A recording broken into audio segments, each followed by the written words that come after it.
हर रोज एक नई कहानी देखने के लिए चैनल को सब्सक्राइब करें और बेल आइकन दबाना ना भूलें।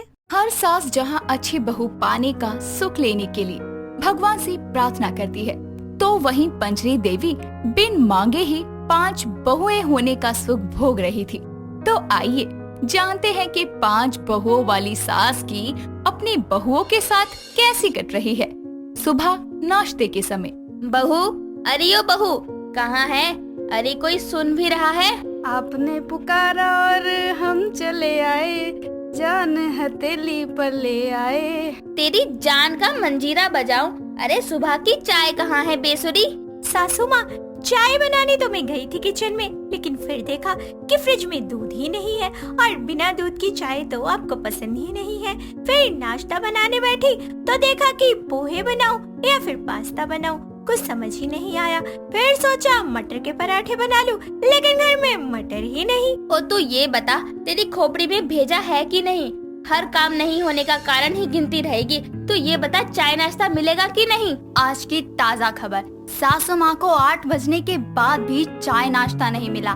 चाय नाश्ता ना मिलने पर आप कैसा महसूस कर रही हैं सासू माँ? महसूस हो रहा है कि मेरी बहुओं की सुताई उनकी ये सास अपने इन्हीं हाथों में झाड़ू लेकर करने वाली है। क्या बोलती है छोटी बहू? सबसे पहले शुरुआत तुझसे हो जाए। Oh my Jesus, what are you saying mummy ji? आप अपनी बहुओं पर अचार कर सकती हैं। दीदी, आपकी जानकारी के लिए बता दूं कि वो अचार नहीं, अत्याचार होता है। अरे ये छोटी संवाददाता, अपनी इस अंग्रेजन दीदी को बाद में जानकारी बताइयो। यहाँ कोई मुझे चाय नाश्ता देगा कि नहीं? तभी हाथ में चाय लिए उसकी सबसे बड़ी बहू वेदिका आती है और चाय की ट्रे टेबल पर रखते हुए कहती है, सासू माँ चाय। हाय राम, 5 बहुओं की सास होने के बावजूद इतना भौंकने के बाद चाय की प्याली मिली है, इसमें भला कौन सा सुख? अरे बड़ी बहू, बस चाय, इसके साथ कुछ ठूसने को भी ले आती। आपने तो चाय ही मांगी थी ना? वही तो निकम्मियों, वही तो चाय भी मांगनी पड़ी। अरे तुम 5 के रहते तो मेरे बिना बोले सब हाजिर हो जाना चाहिए, पर ऐसे भाग कहाँ मेरे? भाग तो ऐसे हैं कि सबसे बड़ी बहू कम बोलती है, उससे छोटी कारणी कारण दे देकर काम ही नहीं करती। तीसरे नंबर की सुरीली हमेशा बेसुरी आवाज में कान फाड़ती है, और चौथे वाली सूजी अंग्रेजन की औलाद ठहरी, और 5वीं सूचना कतई फिसट्टी संवाददाता बनी रहती है घर में। और आप हमारी पंचरी सासू माँ। तो कैसा लगा पंचरी देवी के मुंह से अपनी 5 बहुओं का ये अजीबोगरीब परिचय? तो इस तरह पंचरी देवी 5 बहुएं नहीं, 5 परेशानियों को झेल रही थी। समय बीतता है। एक रोज उसका बड़ा बेटा आकाश ऑफिस में प्रमोशन मिलने पर घर में सभी के लिए गिफ्ट्स लेकर आता है। माँ, आपके आशीर्वाद से मुझे प्रमोशन मिला है, इसीलिए सभी के लिए कुछ लेकर आया हूँ। प्रमोशन मिला नहीं कि पैसे फूका है? अरे नाच बेटी, तुझे प्रमोशन की खुशी ना है, पर खर्चे हुए पैसों की बड़ी चिंता है। बधाई हो बधाई, जेठ जी को प्रमोशन की बधाई। कांग्रेचुलेशन जीजी, कुछ डेज में मेरे इनको उनको पदोन्नति मिलने वाली है। हाय राम, ये इसकी हिंदी की ऐसी तैसी करना सिखा रहा है।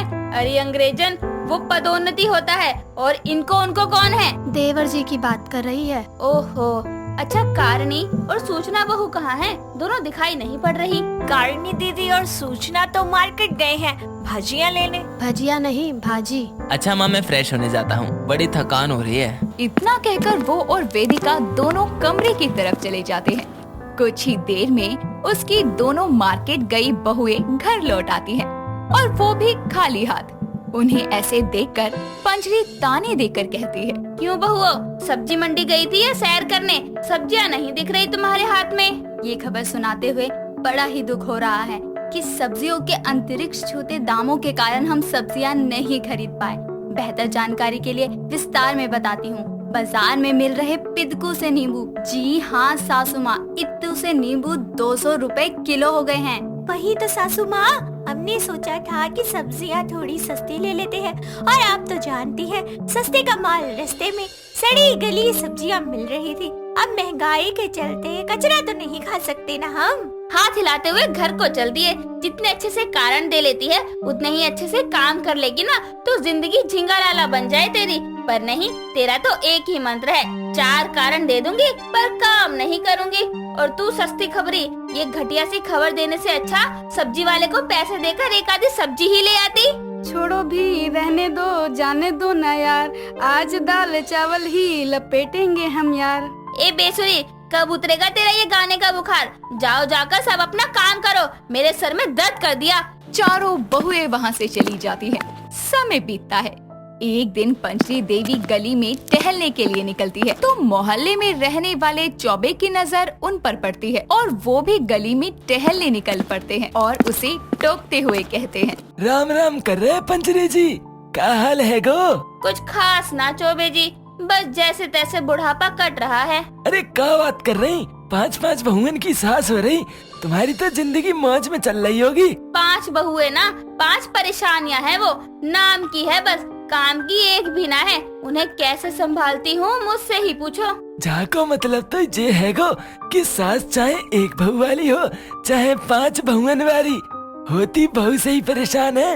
वैसे अपने 5 बहुओं को एक घर के अंदर एक साथ संजो रखो है, यह बात की तो दाद देनी पड़ेगी, वरना तो आजकल 2 बहुएं एक घर को 2 बना देती हैं। ये भी चमत्कार ही समझो चौबे जी, 5 आपस में कभी भिड़ती ना है। ऐसे ही बातें करते करते दोनों टहलते हैं।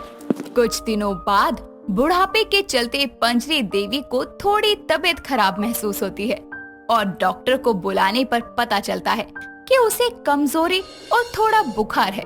पंचरी देवी की तबीयत नासाज देखकर उसकी 5 बहुएं उसकी सेवा में लग जाती है। सासू माँ, दवाई का टाइम हो गया। हाँ तो बता क्या कर रही है, ला कर दे दवाई। तभी बड़ी बहू वेदिका उसे दवाई देती है तो सूजी जूस लिए और सूचना गरम तेल लिए उसके कमरे में आती है। सासू माँ, ड्रिंक दिस फ्रेश जूस। दवाई के साथ? नो सासू माँ, दवाई के बाद। तो बताइए सासू माँ, बीमार होकर बिस्तर पे पसरे हुए आपको कैसा लग रहा है? क्या आप खुश हैं कि हम सब आपके आके नौकरों की तरह दवाई खाना लिए खड़े हैं, या आपको बीमार पड़ने का अफसोस है? बताइए सासू माँ, आपकी बहुएं जानना चाहती हैं।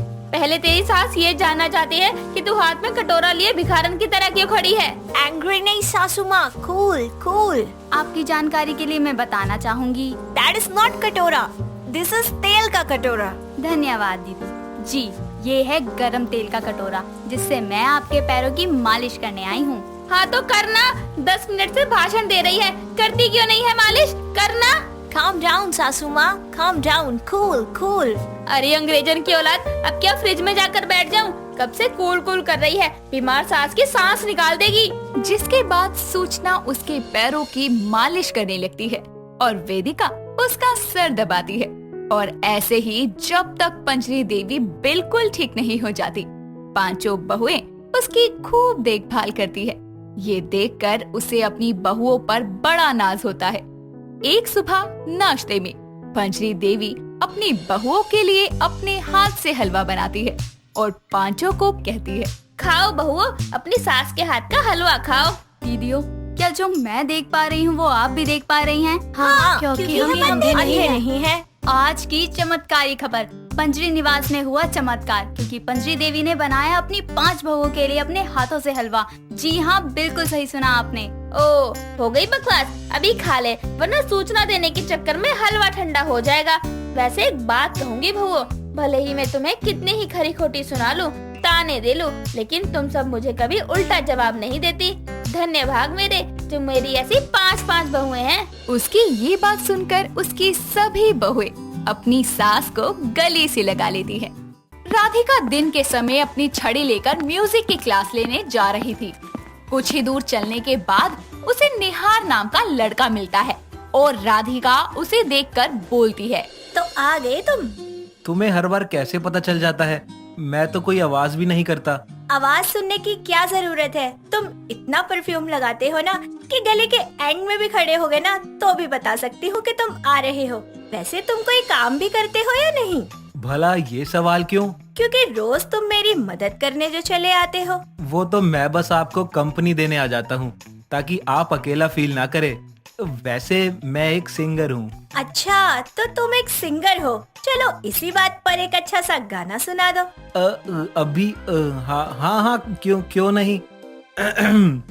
तेरी मेरी गल्ला होगी मशहूर, करी ना दे तू मेरे नजरों से दूर। अरे अरे अरे बस करो, क्यों इतने अच्छे गाने का सत्यानाश कर रहे हो? राधिका को हंसता देखकर निहार उसकी तरफ प्यार भरी नजरों से देखने लगता है और ऐसे ही बातें करते करते वो अपने स्कूल पहुंच जाती है, जहां वो बच्चों को म्यूजिक सिखाया करती थी। ऐसे ही रोज निहार उसे घर से स्कूल तक ड्रॉप किया करता था। समय बीतता जाता है और एक दिन निहार शाम को राधिका को स्कूल से आते वक्त मिल जाता है और राधिका बोलती है, क्या बात है, तुम तो सुबह सुबह आते थे ना मेरी मदद करने के लिए, फिर आज शाम को भी आ गए। अरे इतनी दया आ रही है क्या मुझ पर? देखो मैं अंधी हूँ पर तन्हा नहीं। तुम भी ना कुछ भी बोलती हो।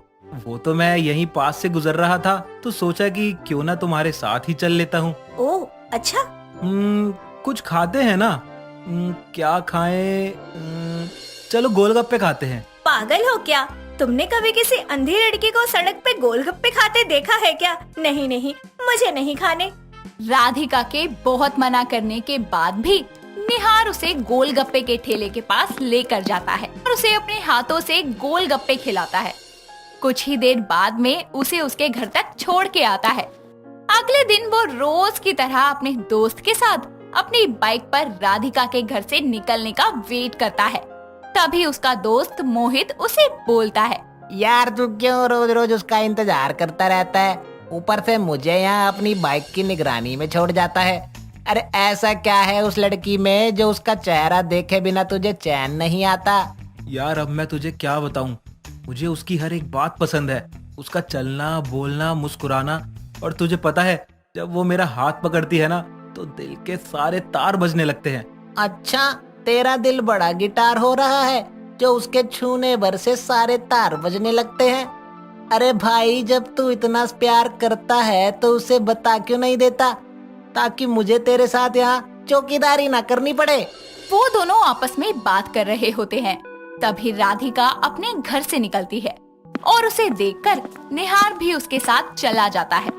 ऐसे ही समय बीतता जाता है और एक दिन राधिका के पड़ोस में रहने वाली कामिनी आंटी राधिका को निहार का हाथ पकड़े हुए देख लेती है, जिसके बाद वो शाम को राधिका के घर जाकर उसे पुकारते हुए बोलती है, राधिका, अरे ओ बेटा राधिका, अरे कामिनी आंटी, आइए आइए बैठिए, कितने दिनों बाद आई है। क्या करूँ, वो निशा बिटिया के एग्जाम चल रहे हैं ना, तो मैं उसको कोई काम नहीं करने देती, सब कुछ खुद ही कर लेती हूँ। आज मैंने राजमा चावल बनाए थे तो सोचा तेरे लिए लेती चलूं बेटा। Thank you so much aunty, आप सच में बहुत अच्छी हैं। वैसे बेटा, बुरा न माने तो एक बात पूछूं? बिल्कुल, आप मुझसे कुछ भी पूछ सकती हैं। वो मैंने तुम्हारे साथ आते जाते एक लड़के को देखा है, वो तुम्हारा दोस्त है या? मेरा मतलब है कि तुम अकेली हो, ऊपर से अंधी भी तो हो, तो जरा लड़कों से संभल के रहा करो। आपने मेरी इतनी फिक्र की, उसके लिए बहुत बहुत शुक्रिया। पर वो बस मेरा एक अच्छा दोस्त है जो आने जाने में मुझे मदद करता है, इससे ज्यादा कुछ नहीं, तो आप चिंता मत कीजिए। चल फिर तो ठीक है बेटा, लेकिन तुझे उस लड़के के साथ ज्यादा घूमना फिरना नहीं चाहिए। तू ठहरी अंधी, देख नहीं सकती। अब वो लड़का रोज रोज तेरी मदद करेगा, कहीं उसे तुझसे प्यार व्यार हो गया तो क्या करेगी? बेचारा पूरी जिंदगी तेरी अंधी लाठी बनकर रह जाएगा। इसलिए मैं तो कहती हूँ बेटा कि तू समय रहते उस लड़के को बख्श दे, बाकी तो तू खुद ही समझदार है। कामिनी के पूछने पर राधिका कोई जवाब नहीं देती, जिसके बाद कामिनी वहाँ से चली जाती है और उसकी कही ये बात राधिका के दिमाग में घूमने लगती है, जिसके कारण वो उदास हो जाती है और खुद से बोलती है, आंटी सही कह रही थी राधिका, तुझे कोई हक नहीं है एक अच्छे खासे इंसान की जिंदगी पर बोझ बनने का, और वो भी एक ऐसा बोझ जिसे कदम कदम पर सहारे की जरूरत पड़ती हो। नहीं, अब मैं खुद को और आगे नहीं बढ़ने दूंगी, मुझे ये सब यही खत्म करना होगा। इतना कहकर वो सो जाती है और अगले 2 दिन तक घर से बाहर नहीं निकलती। पर निहार रोज उसका वेट करता है, उसे बहुत कॉल्स भी करता है, लेकिन वो कोई भी कॉल का रिप्लाई नहीं करती। और कुछ दिन बाद में वो स्कूल जाने के लिए वापस घर से निकलती है। तभी उसका इंतजार कर रहा निहार उसे देखकर खुश हो जाता है और उसके पास जाकर बोलता है, तुम तो बड़ी बेकार हो, इतने दिन तुम्हारी तबीयत खराब थी और तुमने मुझे बताया तक नहीं। बोलो आखिर ऐसा क्यों? किसने कहा तुमसे? मैं बिल्कुल ठीक हूँ। अरे तो गुस्सा क्यों हो रही हो? फिर तुम स्कूल क्यों नहीं जा रही थी? और मेरी कॉल्स का भी रिप्लाई नहीं दिया। इतना कहाँ बिजी थी? क्यों बताऊं मैं तुम्हें? और तुम्हें क्या ही पड़ी है मेरी हर बात जानने की? You just go away please. और हाँ, दोबारा मेरे पीछे मत आना। राधिका का ऐसा बर्ताव देखकर उसे समझ नहीं आता कि आखिर वो ऐसा क्यों कर रही है। जिसके बाद वो राधिका का हाथ पकड़ लेता है, लेकिन राधिका उसके हाथ को जोर से झटकती हुई बोलती है, मेरा हाथ मत पकड़ो, क्योंकि तुम्हारे इस कुछ पल के साथ की मुझे कोई जरूरत नहीं है, समझे तुम? और अगर मैं हर पल तुम्हारे साथ रहना चाहूँ तो? सॉरी, ये पॉसिबल नहीं है। इतना बोलकर वो वहाँ से चली जाती है और निहार बस उसे देखता रह जाता है। और उसके मना करने के बावजूद वो रोज उसके पीछे चलता और थोड़ी ही दूर से उसको प्रोटेक्ट करता। ऐसे ही कुछ दिन गुजर जाते हैं और एक दिन राज किसी वजह से वहाँ नहीं आ पाता और इस बात का फायदा उठाकर उसका दोस्त मोहित निहार की तरह ही राधिका के पीछे पीछे चलने लगता है और धीरे धीरे उसके पास आने लगता है। राधिका को लगता है कि कहीं ये निहार ही तो नहीं है, इसीलिए वो पीछे पलटकर बोलती है, तुम फिर आ गए, मैंने तुम्हें। वो बोल ही रही होती है कि तभी मोहित उसका हाथ पकड़ लेता है, जिसके बाद वो समझ जाती है कि ये निहार नहीं बल्कि कोई और है। जिसके बाद वो बोलती है, कौन हो तुम? छोड़ो मुझे। अरे तुम मुझे भूल गई, मैं निहार ही तो हूँ। मैं आँखों से अंधी हूँ, अकल से नहीं, जो तुम में और निहार में फर्क ना पहचान सकूं। जिसके बाद मोहित राधिका के साथ में बदतमीजी करने लगता है। तभी वहाँ निहार आता है और वो मोहित को एक जोरदार पंच मारकर बोलता है, साले तेरी हिम्मत कैसे हुई इसे हाथ लगाने की? भले ही वो देख नहीं सकती, पर उसकी आंखें बनकर मैं हमेशा उसके साथ हूँ। और दूर हो जा मेरी नजरों के सामने से, वरना तू बचेगा नहीं मेरे हाथों से।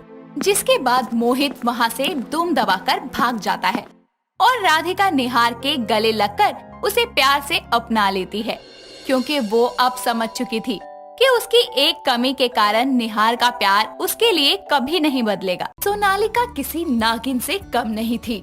नागिन जैसी नशीली चमकती आंखें, चंचल बदन और कोमल चितवन। जब भी कोई उसे देख लेता तो बस उसका दीवाना ही हो जाता।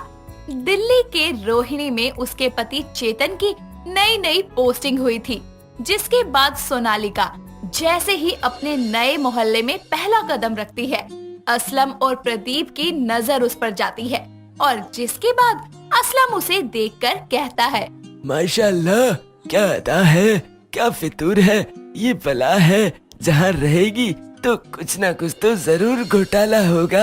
हाँ यार, ये तो दिल पर छुरिया चला गई, छुरिया। कितनी कातिल हसीना है ये, बोले तो हसीन दिलरुबा। और इसके बाद चेतन अपनी पत्नी सोनालिका को लेकर अपने घर चला जाता है और गेट बंद कर लेता है।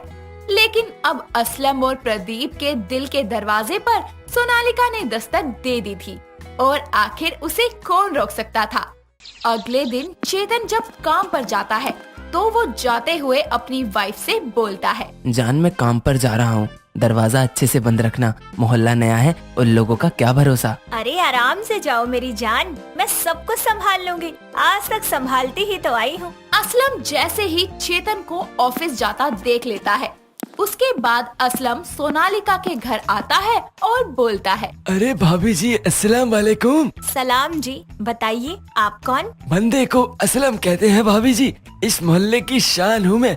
अगर कोई भी दिक्कत हो तो बता देना, बंदा हाजिर हो जाएगा। बस इतना कहकर असलम चला जाता है और उसके जाते ही तभी जैसे ही सोनालिका गेट बंद करने वाली होती है, प्रदीप आकर बेल बजा देता है और सोनालिका गेट खोलती है तो वो बोलता है, भाभी जी घर पर है? नहीं नहीं, आपके सामने आपकी बुआ खड़ी है। मैं कह रहा था भाभी जी नमस्ते, बंदे को प्रदीप कहते हैं, जब भी कोई जरूरत हो तो सेवा का मौका अवश्य दे। प्रदीप भी सोनालिका से इतनी बातें करके वहाँ से चला जाता है, जिसके बाद सोनालिका सोचती है और बोलती है, अब अगर ये दोनों खुद ही उल्लू बनने को तैयार है तो मैं क्यों पीछे हटूं? अब तो बहुत मजा आएगा। और उसके बाद सोनालिका भी उन दोनों को इशारों पर नचाने लगती है और अब सोनालिका अपनी अदाओं और हुस्न का जलवा उन दोनों पर चलाती और घर के सारे कामकाज करवाती और खुद मौज करती। सोनालिका के पति चेतन को इस बात की भनक भी नहीं थी। ऐसे ही वक्त बीतता जाता है और एक दिन सोनालिका असलम को कॉल करके बोलती है। असलम जी, मैं क्या कह रही थी कि बाहर बहुत गर्मी है, मेरा बिल्कुल मन नहीं है बाहर मार्केट में जाकर सब्जियां लाने का, तो क्या हाँ हाँ, क्यों नहीं भाभी जी, अरे मैं हूँ ना, मैं अभी लेकर आता हूँ। आप मुझे मैसेज करके बता दीजिए क्या क्या मंगवाना है। जी ठीक है, मैं आपको मैसेज करके बता देती हूँ कि क्या क्या लेकर आना है और पैसे मैं आपको बाद में दे दूंगी। अरे भाभी जी, कर दी ना आपने बिल्कुल छोटी बात। अरे अब मैं आपसे पैसे थोड़ी लूंगा, मैं तो कहता हूँ कि आपके घर की सब्जियाँ अब से मैं ही ले आया करूँगा। कम से कम बंदे को आपका दीदार तो हो जाया करेगा। कॉल कट करने के बाद सोनालिका प्रदीप को कॉल मिलाती है और बोलती है। प्रदीप जी, मेरी कमर में बहुत दर्द हो रहा है, इतना के दर्द के मारे मेरी जान जा रही है। अगर आप मेरे घर के लिए एक नौकर का इंतजाम कर देते तो बड़ी मेहरबानी होती आपकी। अरे भाभी जी, कैसी बात कर रही हैं आप? मेरे रहते आप नौकर रखेंगी? बंदा आपकी सेवा में हाजिर है। आज से मैं आपके घर का काम कर दिया करूँगा। सोनालिका मुस्कुराते हुए प्रदीप का कॉल कट करती है और खुद से बोलती है। अब आएगा मजा, घर का भी इंतजाम हो गया और बाहर का भी। ब्यूटीफुल होने के भी कितने फायदे हैं। दिन पर दिन यूं ही गुजरते हैं। जहां प्रदीप सोनालिका भाभी के घर का काम करता, वहीं असलम सब्जियां और राशन लाकर भाभी को देता। सोनालिका सुबह प्रदीप को बुलाती और शाम को असलम भाईजान को। एक दिन असलम प्रदीप से बोलता है। अरे भाई, बुरा मत मानियो, एक बात बोलूं? हाँ भाई, बता ना। बुरा तो तुझे बहुत लगा होगा जब मोहल्ले की सबसे हसीन आइटम को मैंने पटा लिया। अब क्या करे, तेरे भाई का चाम ही ऐसा है। अरे मुंगेरी लाल के हसीन सपने तूने नहीं, मैंने पटाया है उसे। तुझे पता है वो मुझसे रोज मिलती है। और उसके बाद प्रदीप और असलम सोनालिका भाभी के लिए कुत्तों की तरह लड़ जाते हैं और एक दूसरे को लहू लुहान कर लेते हैं। थोड़े समय बाद दोनों की हालत बहुत ज्यादा खस्ता हो जाती है और बेचारों को हॉस्पिटल में एडमिट होना पड़ता है। लेकिन इन दोनों का नसीब कुछ इस कदर खराब था कि इन दोनों को अगल बगल का बेड मिलता है। जिसके बाद दर्द में करहाता हुआ असलम बोलता है। अल्लाह कसम, इतना दर्द तो जिंदगी में कभी नहीं झेला। भाईजान, अब तू मुझसे इतना भी क्या जलता है कि तूने मेरा ये हाल कर दिया? साले मैंने किया या तूने? तुझसे मेरी और मेरी जान मेरी भाभी की सेटिंग नहीं देखी जा रही थी, इसलिए तूने जानबूझकर मेरा ये हाल किया ताकि मैं उससे ना मिल पाऊं। अरे तू बस रुक जा, देख अभी खुद को लाएगा उसका, मेरी फिक्र करते हुए कि मैं कहाँ हूँ। तभी प्रदीप को सोनालिका भाभी का कॉल आता है और वो खुश होकर इतराता हुआ असलम से बोलता है। यस यस, देखा, मुझे आया ना मेरी जान का कॉल। लाउड स्पीकर पर डालता हूँ और अब सुन और जल। बेचारा प्रदीप कॉल उठाकर बोलने ही वाला होता है कि तभी भाभी पहले ही बोलती है। अरे कहाँ मर गए प्रदीप? कल रात के झूठे बर्तन पड़े हुए हैं घर में, अभी तक सुबह से घर में झाड़ू पोछा नहीं हुआ है। अरे आओगे भी या नहीं? हाँ आया ना भाभी, शाम तक आया। नहीं नहीं, तुम शाम को नहीं आ सकते, एक काम करो कल सुबह आना। ये सुनकर बेचारा प्रदीप निराश होकर कॉल कट कर देता है और असलम जोर से हंसकर बोलता है। देखा, मुझे चाहती है वो, देख मेरे पास कॉल आएगा शाम को। थोड़ा सा समय बीत जाने के बाद शाम होने पर असलम को भाभी का कॉल आता है, जिसे स्पीकर पे उठाते हुए वो बोलता है। सलाम भाभी जी। सलाम वलाम को गोली मारो, ये बताओ कि आज की सब्जियां कहाँ है? अरे रोज तो तुम ताजी ताजी सब्जियां लेकर आते हो। अरे शाम को मेरा पति आएगा, उसे क्या बना के खिलाऊंगी? तुम्हारा सर। अरे भाभी जी, कैसी औरत हो, थोड़ा दुआ सलाम कर लो, जरा हाल चाल पूछ लो। ये राशन पानी लेकर क्यों चढ़ रही हो? अरे राशन पानी लेके तो तब चढ़ूंगी ना जब तुम मेरे घर में राशन डलवाओगे। अरे पिछले हफ्ते जो तुमने 10,000 रूपए दिए थे ना, वो खत्म हो गए हैं, अब मुझे और पैसे चाहिए। इतना कहकर सोनालिका गुस्से में कॉल कट कर देती है। जिसके बाद प्रदीप असलम को देखता है और प्रदीप असलम से बोलता है। तो भाई क्या समझा? बस यही समझा भाई कि ये ब्यूटीफुल भाभी हम दोनों को बना रही थी। देख सुन, जान बची तो लाखों पाए। इस ब्यूटीफुल भाभी से अब भगवान बचाए। सही कहा भाई तूने, ये तो अप्सरा के साथ बुरी बला भी निकली। असलम और प्रदीप का अगले दिन हॉस्पिटल से डिस्चार्ज हो जाता है, जिसके बाद वो दोनों सोच लेते हैं कि आज के बाद उस भाभी की तरफ पलटकर भी नहीं देखेंगे, क्योंकि वो समझ चुके थे कि भाभी उनका फायदा उठा रही है। जिसके बाद जैसे ही वो अपने मोहल्ले में आते हैं, सोनालिका उन दोनों को साथ में देख लेती है और मन ही मन में सोचती है, अरे यार ये दोनों साथ में, अब अगर मैंने किसी को बुलाया तो पक्का ये दोनों मेरी चाल समझ ही जाएंगे। सोनालिका जहाँ एक तरफ खड़ी खड़ी ये सब सोच रही होती है, वहीं असलम और प्रदीप की नजर सोनालिका पर पड़ती है। जिसके बाद सोनालिका को देखकर दोनों बेचारे दूर से ही हाथ जोड़ देते हैं और सोनालिका को ये समझते देर नहीं लगती कि अब इनको पागल बनाना बड़ा मुश्किल है। खैर ये दोनों तो बच गए, लेकिन सुना है अब सोनालिका उसी मोहल्ले में अपना नया शिकार खोज रही है। अब वो नया शिकार कौन होगा ये तो वक्त ही बताएगा। दोस्तों, अगर आपको ये कहानी पसंद आई तो इसे लाइक करें, शेयर करें और कमेंट करके बताएं कि कहानी में आपको सबसे अच्छा क्या लगा।